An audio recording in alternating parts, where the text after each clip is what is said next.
Hola familia, yo soy Sergio y bienvenidos a Aprendiendo a ser papá. El día de hoy vamos a comparar la escuela presencial, la escuela en línea y homeschooling. ¿Las últimas dos no es lo mismo? ¿No?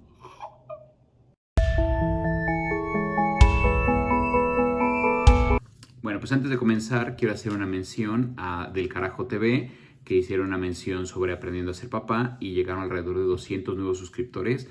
Muchísimas gracias, frikis del carajo, por estar acá. Espero les guste este video. Déjenme en los comentarios qué opinan de él. Pues ahora sí, familia, comencemos con el tema. Pues bueno, llevamos unos meses todos encerrados en casa, en la cual nuestros niños dejaron las escuelas y nos incorporamos a unas clases en línea y entonces todos nos sentimos maestros dando clases y se vuelve un poquito complicado qué es lo que está pasando.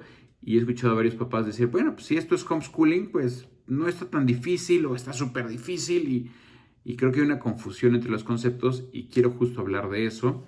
Y al final les voy a dar unos tips para la escuela en línea para que sea un poquito más eficiente con sus hijos. ¿Y por qué? Pues porque esto pinta que vamos a regresar en línea otro rato. Entonces es importante estar mentalizados en estos temas para entender qué es lo que va a pasar. La escuela tradicional o la escuela presencial, pues es donde tu hijo va a la escuela y se entra en un salón de clase y tiene compañeros y tiene un maestro enfrente que en teoría es el encargado de explicar qué es lo que tiene que aprender, ¿no?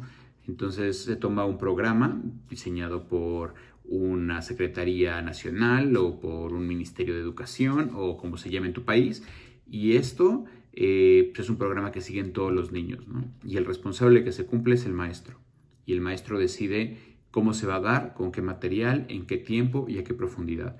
Eso es lo principal para entender como una escuela tradicional, donde el docente es el responsable de presentar esta información a nuestros niños.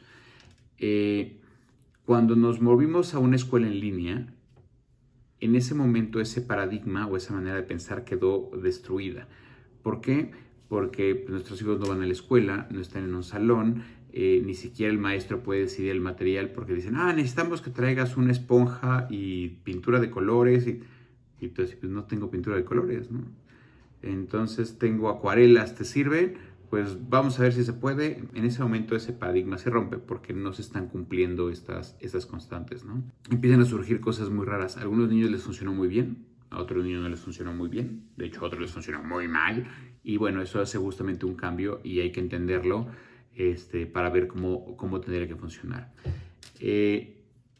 Al estar en casa dijimos, pues es homeschooling, ¿no?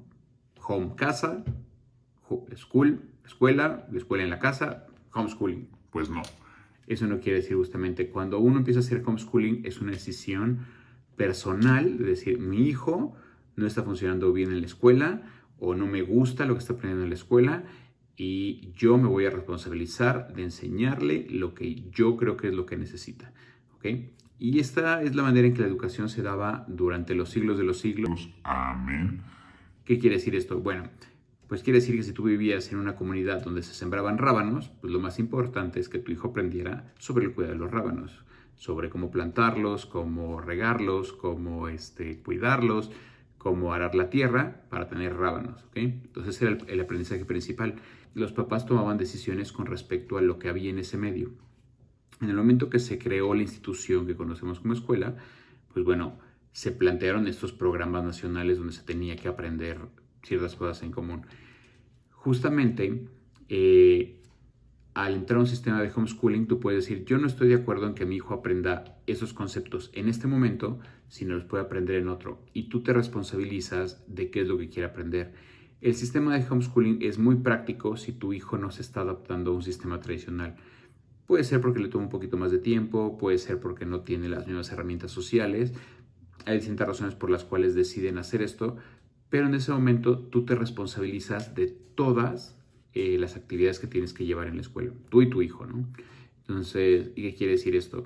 Quiere decir que el niño, de cierta manera, empieza a tomar la responsabilidad de qué quiere aprender y cómo lo quiere aprender.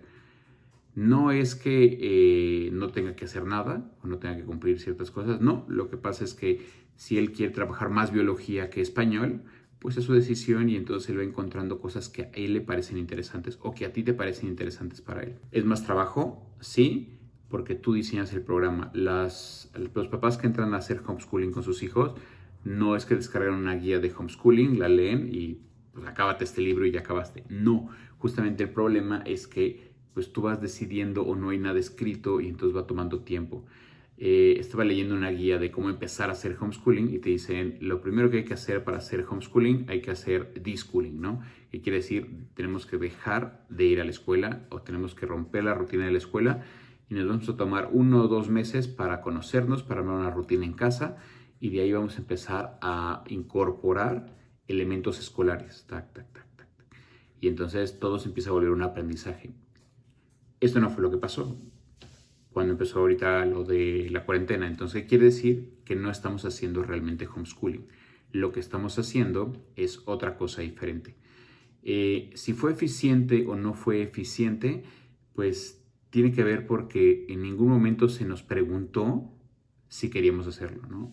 Se hizo porque era lo que había y los maestros sacaron las herramientas que tenían debajo de la manga y la aventaron a clase. Y obviamente hay maestros que son más tecnológicos y les funciona un poquito mejor. Hay maestros que no fueron tan tecnológicos y les tomó un poquito más.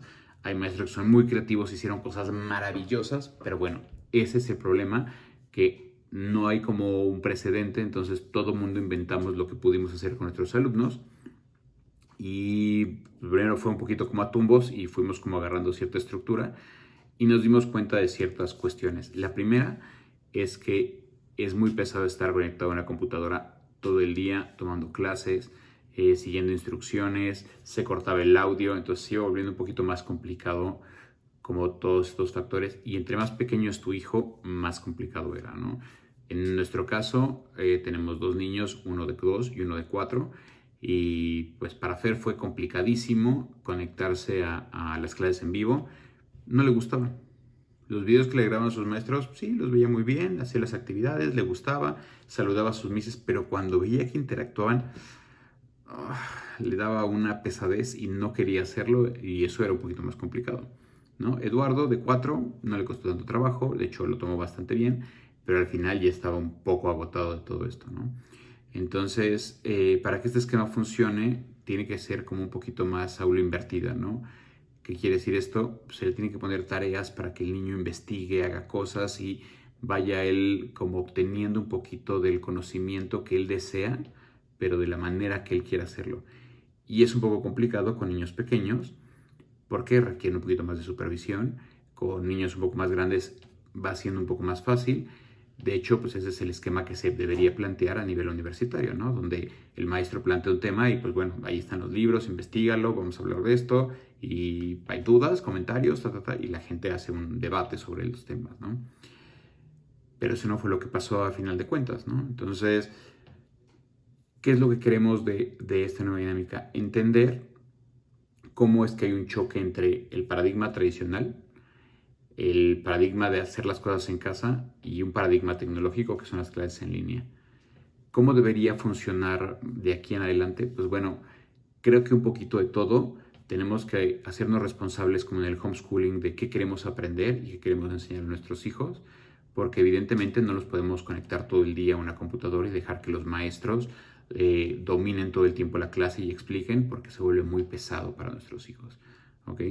No podemos tomar nosotros control de todo esto porque a lo mejor no estamos preparados para ello, ¿no? No tenemos la decisión de decir, ah, claro, yo sé dar clases y entonces vas a hacer tac, tac, tac, tac, tac, y planeo una actividad ¿no? Tampoco podemos hacer eso como algunos de nosotros.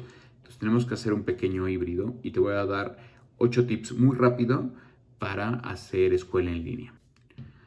Bueno, familia, voy a cortar aquí el video porque se está haciendo muy largo y entonces la siguiente sesión te voy a enseñar los 8 tips para tener una mejor educación en línea. No te lo vayas a perder, dale like, suscríbete, compártelo y dale click a la campanita. ¿Por qué? Porque quieres ver cuáles son esos 8 tips. Vamos a regresar a escuela en línea y los necesitas.